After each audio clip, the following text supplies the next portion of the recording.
অনেক মানুষের অভ্যেস আছে দেখবেন টিভি দেখতে দেখতে খাবার খায়।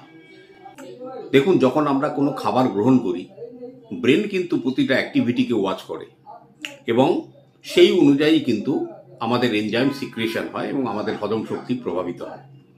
আপনি এবার টিভির দিকে তাকিয়ে মনের সুখে কোনো কিছু দেখছেন, আপনার ব্রেন কিন্তু অকুপাইড হয়ে আছে এন্টারটেনমেন্ট।